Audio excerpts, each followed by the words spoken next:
Okay, I figured time to actually start tackling what this travesty in the Starfleet Academy. It's like, and again, I'm not watching. I'm not gonna watch it. I've heard enough reviews of it. My wife's been watching it. She's confirmed it's stupid, getting overtly political. But it's like supposedly episode 5. That's when they're going. I think that's when they really start getting political. It's like, oh yeah, you want to piss off what little of your audience you have left? It's like, no, really. If David Ellison has any sense of keeping this franchise alive, don't run the whole thing. It's like just pull by episode 5. Then probably what's like that's when it's going to be like you people are idiots. Then you just pull the plug, and that's it. Done. No more. Because they're actively we've already been doing it for a while, actively damaging the brand. Because like I said over in Rob Stream, I've seen Star Trek stuff on clearance at Walmart. Usually, you never saw Star Trek stuff on clearance anywhere. And this wasn't new Trek. It was their retro figures, the Wrath of Khan stuff. It was Khan figures on on clearance. It's like, come on. What are you trying to do? Yeah. Get out of this phone here. Right. Why am I going to headphones? Until somebody shows up, no point in headphones.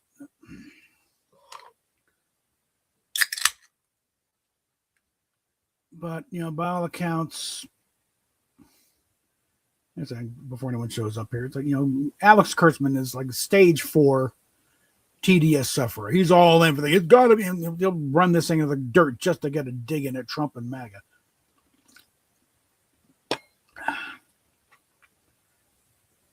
And this kind of goes nothing of our Roddenberry would not put up with this shit. Because, yeah, he was very left-leaning. I mean, the old joke, Rachel passed on. The only reason he voted for George McGovern is because Mao Zedong couldn't run. But he also recognized half his audience is Republican. Okay. They're Republican Trekkies too. And we appreciate all our fan base, or we wouldn't have a damn show. And it kind of goes, Picardo going his rant about how it's like, oh, Star Trek always been woke. No, it hasn't. Star Trek has always been progressive, actually progressive. In the 60s, there was a lot of progress to be made. Now, granted, by the mid-60s, a lot of it was already going. The Equal Rights, the Civil Rights Act had already been passed. The Voting Rights Act had been passed. So it was already pretty much headway there. So, even in 64 with that episode of The Lieutenant, it's like it was beating a drum that people were getting more and more on board on as it was. And that's actually where it kind of got into trouble. It was like, it wasn't that, it was preachy. It was that television was coming out of a preachy period. A couple of years earlier, it would have flown no problem. But by 64, it's like, we're already gotten over that, okay? Institutionalized racism is over. We're not just pulling out the tendrils.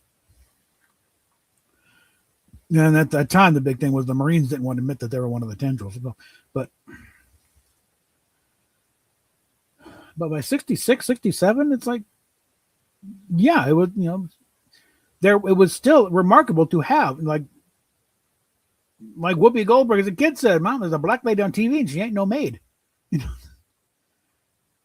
Because generally, you see black women on TV, it was still like Mannix on Mannix, Secretary Peggy, secretary, Diane Carroll, lead of her own show, but she was a nurse, not exactly an authoritative role. It's still pretty much a nurturing or subservient, And you could also argue Lieutenant Uhura, she was a glorified operator,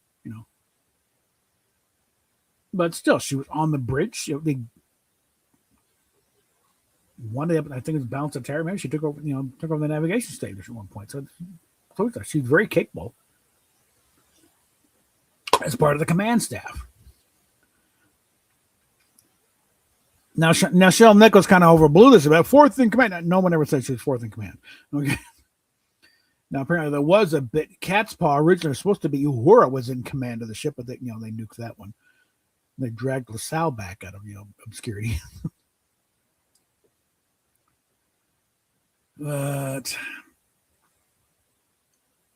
Daniel, but it's like this. No, Star Trek was never woke. And Shatner's point out that no, Roddenberry was a lefty. He was woke because woke is like just throwing an actual progress out of the way. I'm not sure what the hell just happened there, but it was because Starfleet was a meritocracy. You got there because you belonged there, because you proved you could do the job, and also Starfleet was very much a military. Despite all the protestations, it's more like it's still the military hierarchy, the military discipline. They had court martials, you had rank, you had chain of command. And the Enterprise is a hell of a lot more heavily armed than a typical Coast Guard cutter. Okay. The only key difference between Starfleet and a standard military, the objective is to kill people and break things. Starfleet, their job is to go out and explore and contact, expanding Earth's knowledge, and that type of thing. Learn new things, and then kill people and break things if they have to.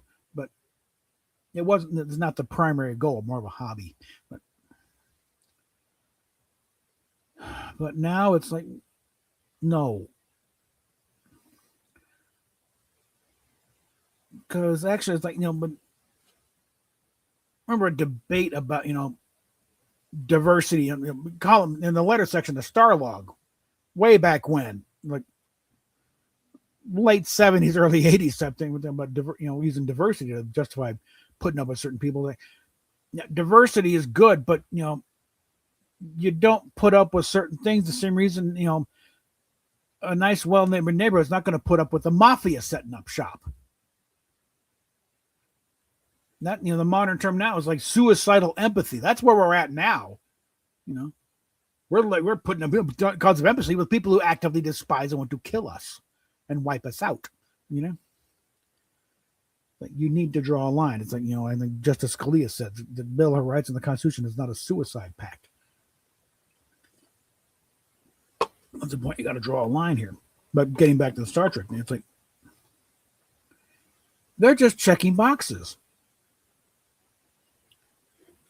I mean, the dumb twat who swallowed her comm badge. Why is this person even in uniform? That one bugger's trying to evade me.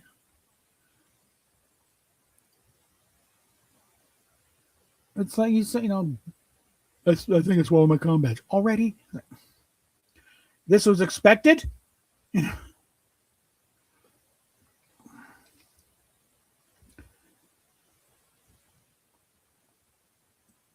No, it's like, no, you're taking it.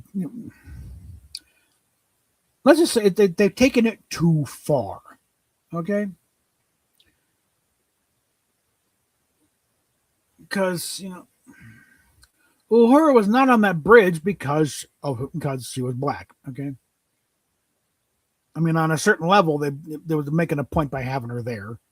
But again, the network was really all for it. They wanted to be good liberal too. They liked to, because it wasn't so much fighting. The studio was not fighting trying to be. They weren't a bunch of old stodgy old fogies. Grant and Tinker and Morton. They weren't going to be the show they wanted to do, and they were fine with this, with kind of the statements, everything. Their main concern was don't. It's the mantra in broadcasting in general: don't endanger the license. And that's what they're thinking. We don't, if Roddenberry's going to do something that's going to piss off, enough stations that that they lose their, start losing their licensing on the broadcasters.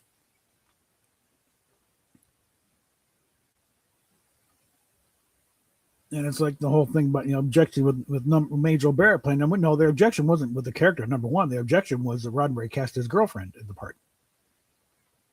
That kind of colored perception is they didn't really care, that if Major was any good. The fact is she was there because she was fucking Roddenberry. And of course, Gene couldn't come back with that, so he had made a whole thing. Oh, there's test audience. I don't think there ever was a test audience for that pilot. Okay, there really wasn't any time. The turnaround was too fast. The test screening was with the execs in Burbank or in New York, wherever they did it. I think it was in LA when they did it all. But it's like, no, it's crossed the line. It's like it's now checking boxes. It's quota checking. And who's being left out? Straight white men. Don't think we haven't noticed, guys. It's like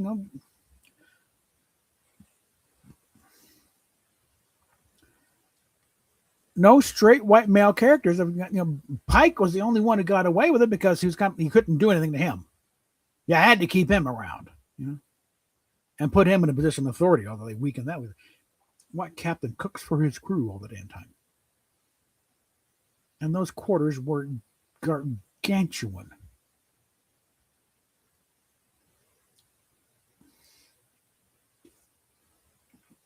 Another case. I mean, they were kind of spacious in the cage, but good grief, that what they showed in Strange New Worlds, that's bigger than my entire apartment.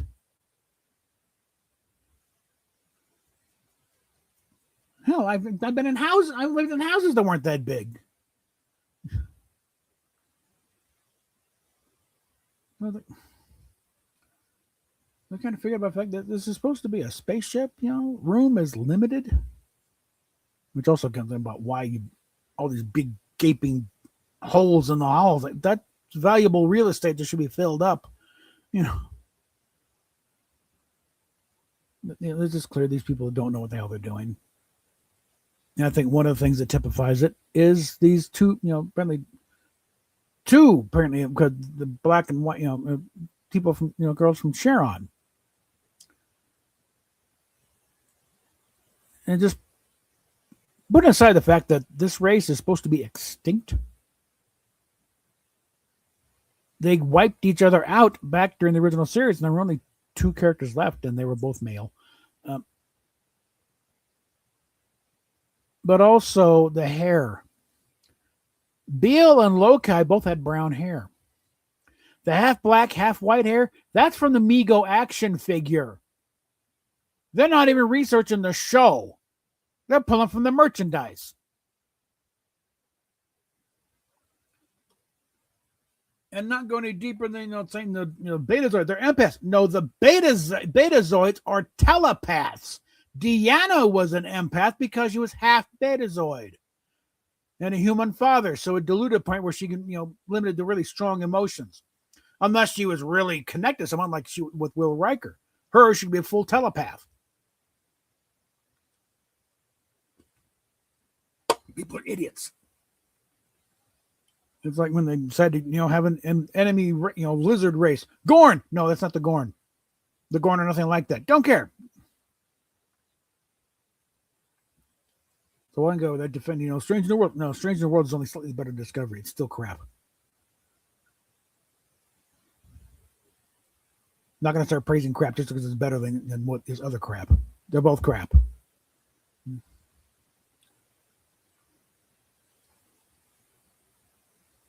And I think I've watched a total of 2 episodes of Strange New Worlds.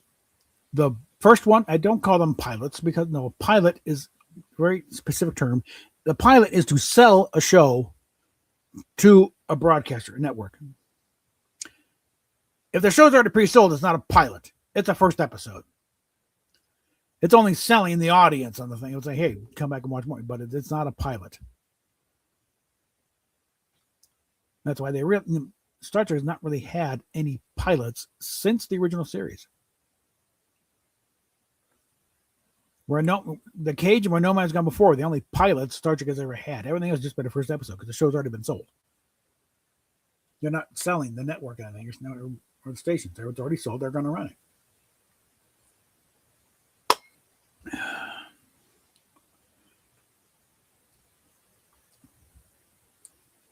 But it's like, really.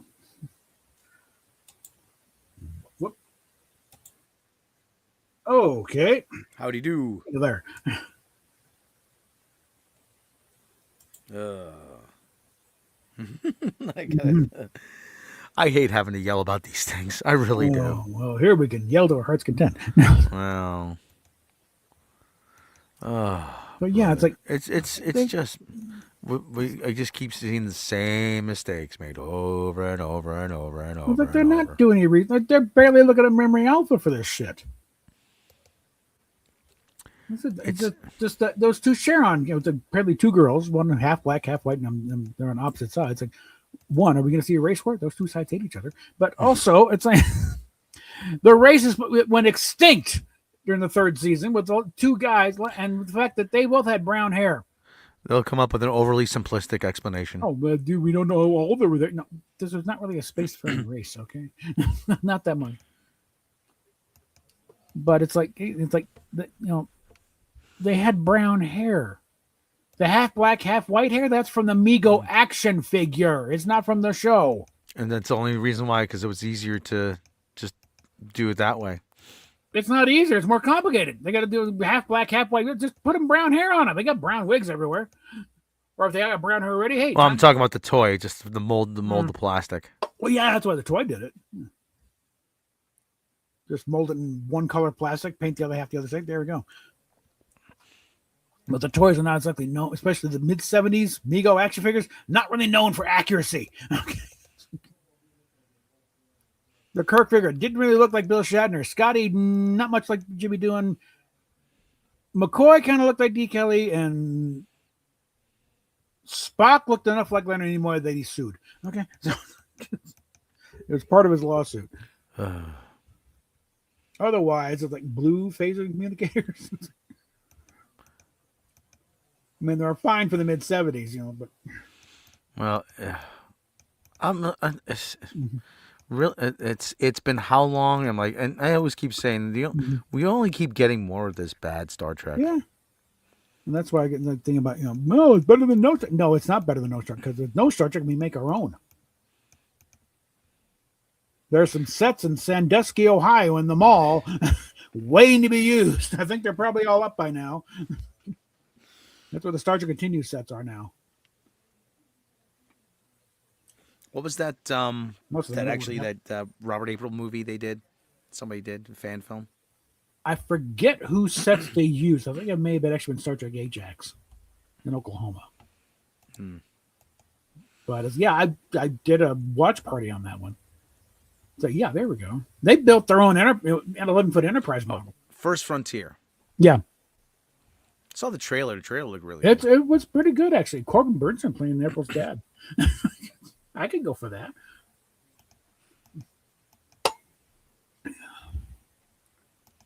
No, but they actually built their own 11-foot Enterprise and did motion control. Yeah.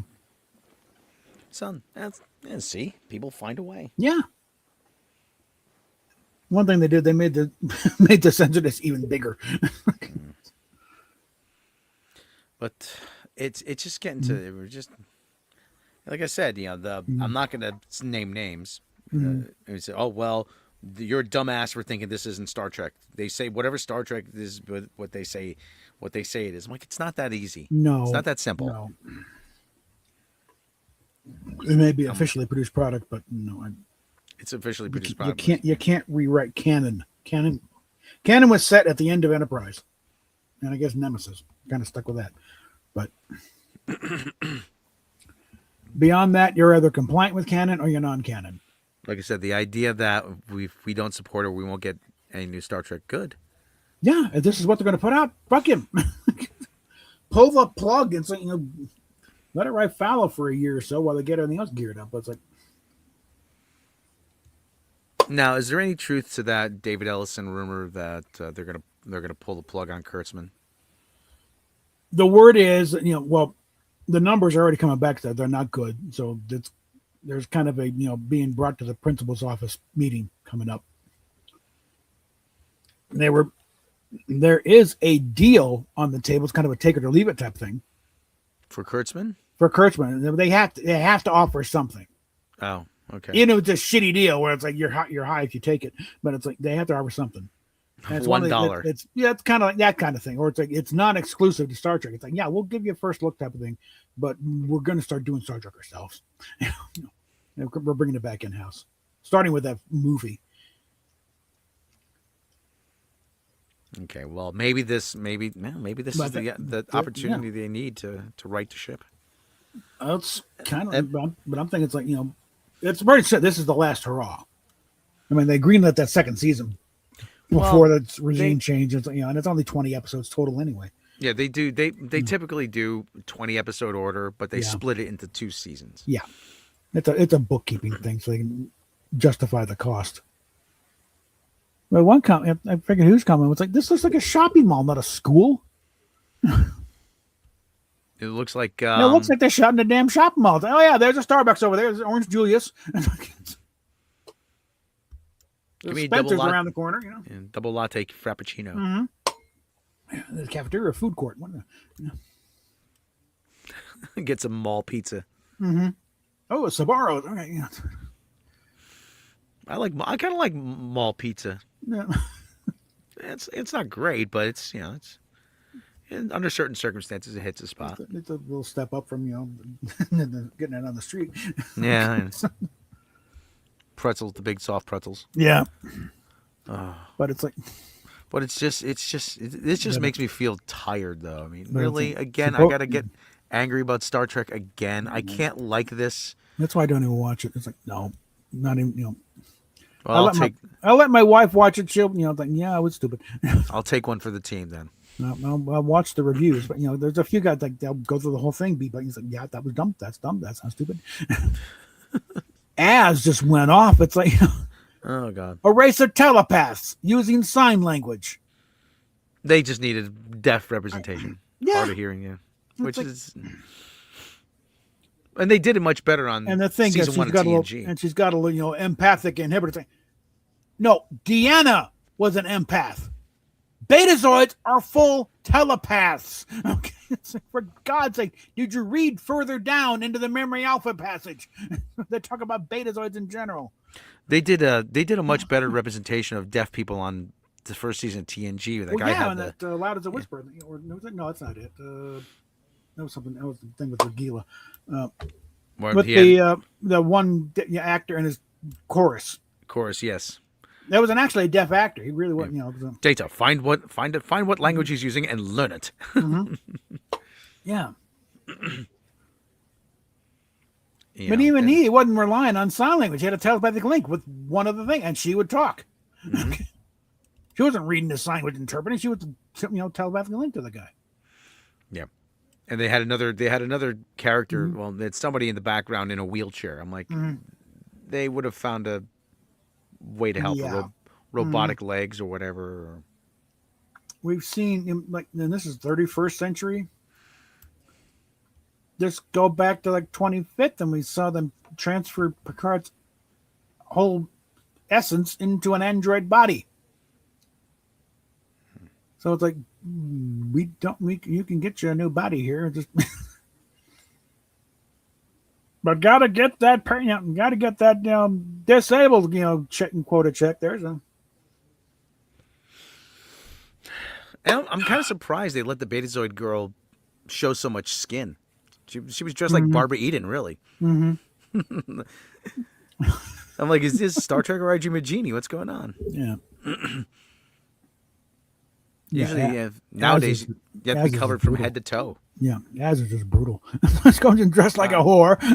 This is something never stick your dick in crazy. She's psycho. God.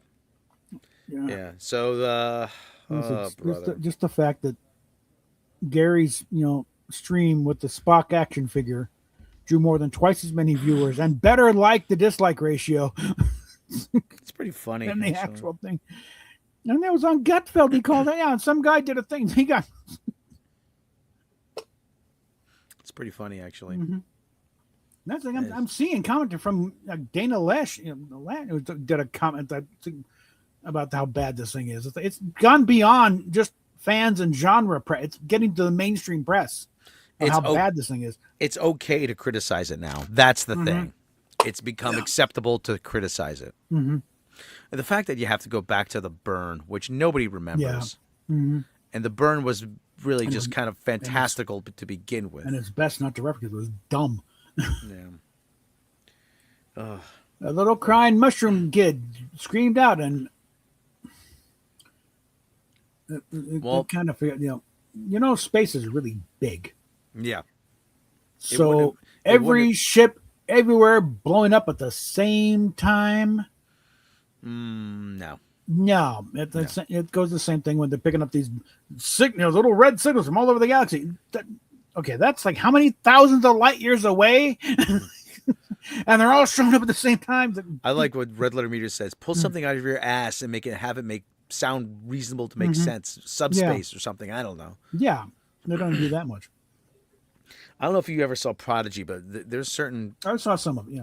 there's certain people that get really pissed off when I say that. Well, first of all, this shouldn't even exist, and then I go through the litany of reasons. Well, first, and I would say, well, first of all, they wouldn't be able to access the main computer. They wouldn't have the command codes. Yeah. But let's just say they did. Mm-hmm. Well, second is that Starfleet would have scuttled the ship. They would have destroyed it to prevent it from falling into the Romulans or the Borg or someone in Ferengi's hands. But let's just say 1 and 2 didn't work out. Yeah. That they were able to brute force their way into the computer to get the command authorization. The ship wasn't destroyed. Yeah. The transponder would send a signal back to the nearest starbase, and you'd have somebody say, Admiral, we got a transponder signal from the USS Protostar. The ship's main navigation computer has come back online and it's moving under its own power. Protostar, I thought that was lost in the Delta Quadrant. Well, apparently, sir, somebody is maneuvering the ship. All right, dispatch a security team to go recover it and treat any force that we encounter as hostile.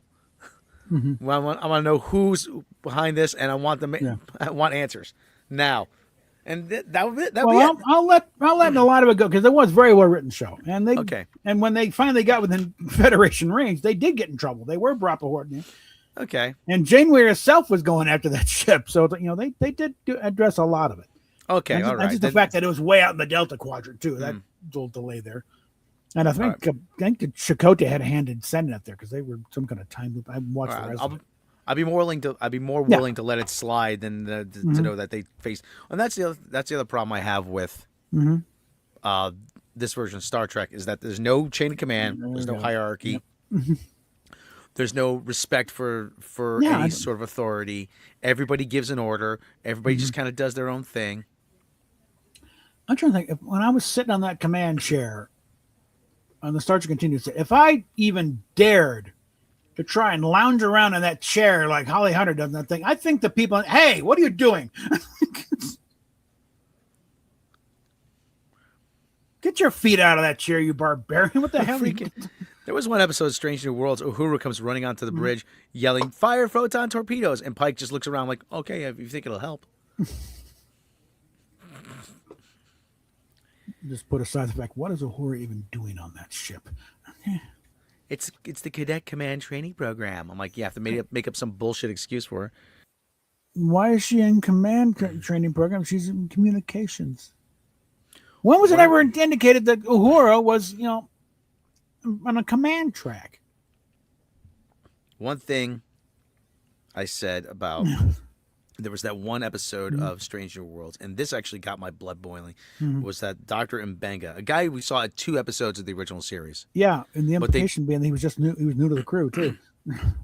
But they decided they needed another diverse actor. Yeah. So you can't have Dr. Boyce, old white guy. But he murders a Klingon ambassador. Oh yeah, that one. I heard about that one. And faces no consequences for it. Now, if he'd done that on Picard's Enterprise, or even Shatner's Kirk's Enterprise, we got a big speech. You endanger the diplomatic relations between the Klingons, an empire that we've been at war with. We have been trying to establish a peace treaty with the Klingon Empire for months, and you have just destroyed any possibility. is, I don't care what your reasoning is. You are not to act as judge, jury, and executioner, not on my ship. ship. Yeah. You are not fit to wear that uniform. Oh yeah. You know, and they would have justified, like, unfortunately, I need you more. I can have my chief medical officer in the brig, but this is going to go as a permanent black mark on your record. Let a reprimand on his Written reprimand at the bare minimum, a written reprimand. Yeah. No, letter reprimand in the military thing, that's serious. Yeah. That doesn't go away. No, that follows. Yeah, and yeah. yeah, and it's at some point. I was never in the military. At some point, can they reopen that and establish a case against you? I think if you might be able to live it down, but it's always going to be there. Any poster, doesn't matter if you were a buck private, you got an LOR on your record that you did what, and they're going to okay, what's he done since then? Yeah, that's always a red flag. Trying to think if I had one. I did get in trouble one time because it was a holiday weekend and we were running around, and I totally lost track of time. So I thought it was the whatever the Monday. I thought it was that Monday. No, it was Tuesday. Oh, so I get someone's knocking on the door. Hey, why don't you work? What? It's a holiday. No, that was yesterday. Oh shit. Yeah. I'm sorry. And I got dragged in front of the squadron commander. I got chewed out by the first sergeant, and by the time I got to the senior master sergeant in charge of the division, look, I'm not going to chew on. You've already been chewing on by everybody today. Let's just talk. And then I was finally able to pull my. Look, I said, yes, I lost track. I'm not wearing my watch. I lost track of time because I had calendar things. No, okay, And basically, it just came down. All right, don't let it happen again. Mm-hmm. Your soldier unites. Well, we're really going to trouble because there was a part of the thing we do a statement, and I got a bit of a smart ass. That's my statement. I can say what the hell I want, and I did, and that really pissed everybody off because I had a few comments about certain, regulations I didn't particularly like, and and it's like, well, we really can't punish him for it because it is his statement, but. But it was also clear. It's like, I had a guy who was on our, who shifted on another squad. Just look, Little Page is in trouble. We got to get him out of there because the new supervisor actually follows the regs for a change instead of using, because normally, like the annual, rating thing, usually it's just straight nines. You might throw an 8 in there to make it look realistic, but she did it by the book. Which means it was down a couple 6 and 7s here and there, and it's like, holy shit! Yeah. We're gonna trash his career. Get him out of there. We got an opening over here. I just keep saying about how there are people that you can hire in Hollywood and television and film industry. They will tell you what all the right things that would happen in a military setting like that is, and they don't want to do it because they don't want to be told that they're wrong. Yeah. It took me 5 seconds to find one. Military technical consultants, technical advisors. And I think with Star Trek, said, well, they didn't have that. They didn't need to. That show was staffed top to bottom with veterans. Yeah. From Roddenberry on down, because Roddenberry's in the Army Air Corps, flew B-17s. I think Gene Coon was in the Navy. Gene Coon was in the Marines and the Air Force. He was in Korea. Bob Justman was in the Navy. And of course the cast. I mean, Jimmy Doohan was a hero on D-Day. Yeah. Got hit with D. Kelly and cigarette Leonard case. Nimoy were both in the Army. I think they were stateside doing training films, but Walter Koenig's in ROTC. I think, It was a thing. I mean, so it's like they didn't really have to. World War II was just only 20 years ago at that point. There was, I remember George Takei was in the internment camp, for fuck's sake. Yeah. In Alabama, yeah. I They moved remember around. One of them, there was a few camps he went to. One of them was okay, but then the last one was just hell. I remember the first Call of Duty game. Mm-hmm.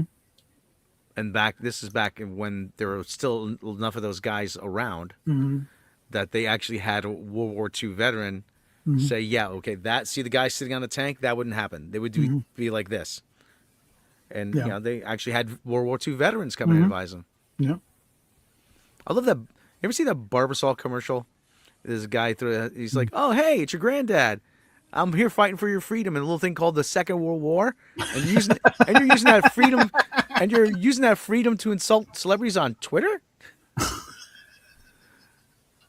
And hey, heads up, hashtag. If you're not gonna act like a man, at least shave like one.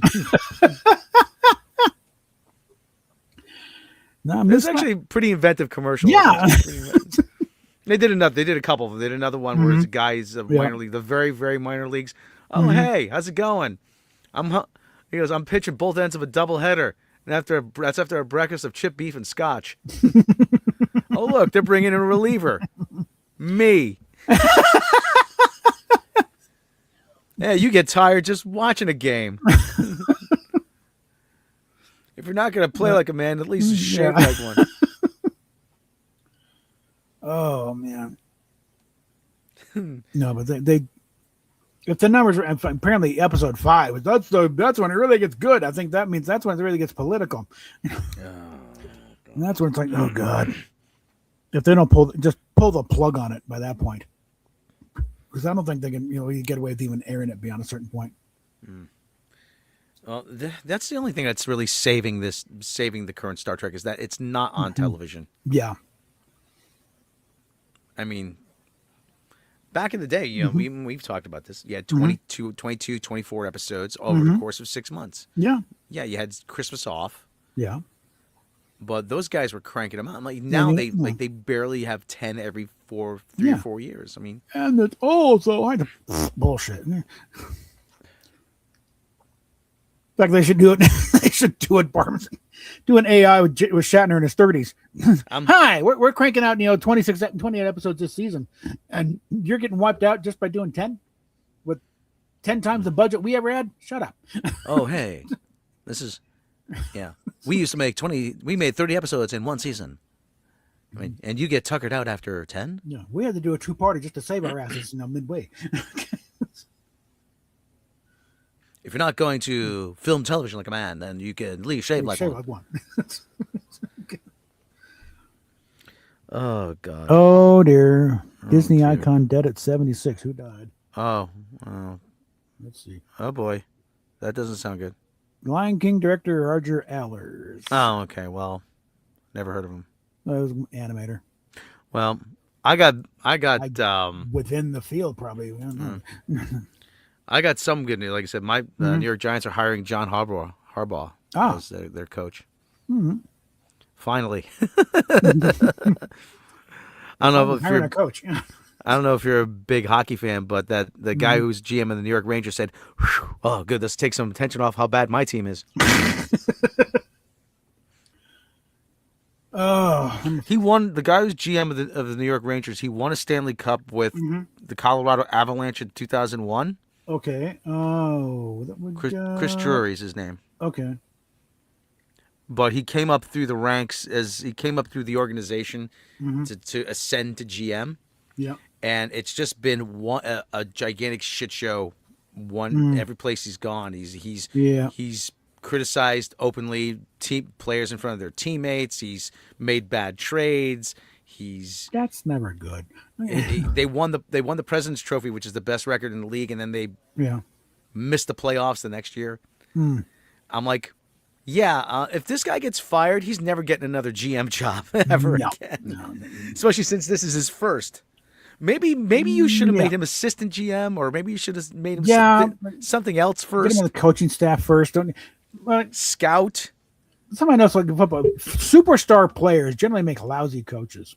Yeah. It's usually like Bart Starr. It's like, great. Then they made him head coach of the Packers, and it's usually the guys that sit the bench. Yeah. And watch the game. Yeah, the backups who observe, watch how the thing is made, Like Dan Reeves is like never a spectacular player, but decent coach. Yeah. Jeff Van Gundy, he was a Division III player. We call it catchers make good coaches because they're in a position where they can watch everything. They're kind of the quarterbacks on thing. Why Joe Girardi is called the professor. When I was in school, when I was playing baseball, I used to keep Mm-hmm. the book, as they Mm-hmm. say, the scorebook, and I would just like, oh, gets hit. Mm-hmm. That's an error. Yeah. Yeah. Up, hit by pitch. Okay, that's. He's like, Mm-hmm. Coach, come on. He's the Yeah. guy in my position. Coach, come on. He's over his last 27. Yeah. Come on, put me in already. Mm-hmm. So, I yeah, think one case I think that probably would have blown that curve would have been Babe Ruth yeah. if they would have made him an actual manager because they dicked him around so damn much. But he knew the game. Mm-hmm. So I think he could have broken the thing. Yeah, he would have been a great manager if they gave him a chance at it. Yes, I'm still pissed. The man died in 1949. That's like me. I just want one memory of the Beatles being together. I think the most I got is just knowing that they were, and then when around 5, they. Yeah. But anyway, so anywho. But I was like, no. I mean, the Ed Sullivan Show was like 5 months before I was born, so. Yeah. Okay, well, not to derail it just too far off of Star Trek. Actually, I bought this thing. A notched straight edge, which makes you play it flat on your guitar fretboard, and it makes adjusting the truss rod a lot easier because you can see the relief in it. I'm like, oh wow, best $10 I've ever spent. Oh, and the my acoustic, the neck finally came off again. Oh, jeez. It fell over, and it's like, okay, that saves problems. I'm having to detach the neck again. Dude. Okay, that solves that problem. Oh, look, something I'm building here. Okay. A Galaxy's Edge lightsaber.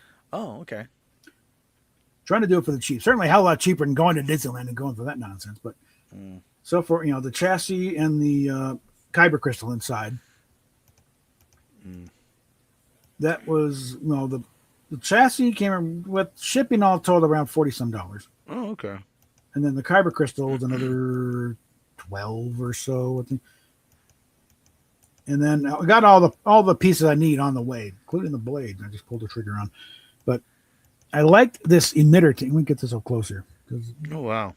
Little Jedis. I'm going to probably make it look metal.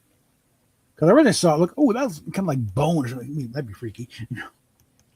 But then looking at what it would take to make it look like bone, got to paint on also do highlight. Nah, I'll just get out the chrome spray paint, and then weather it a bit. Because I'm going to have enough bone and leather accents on here. Because I got, here's the thing with the switch. Okay. And what happens when you try it without the blade? It just, oh, neato. Yeah.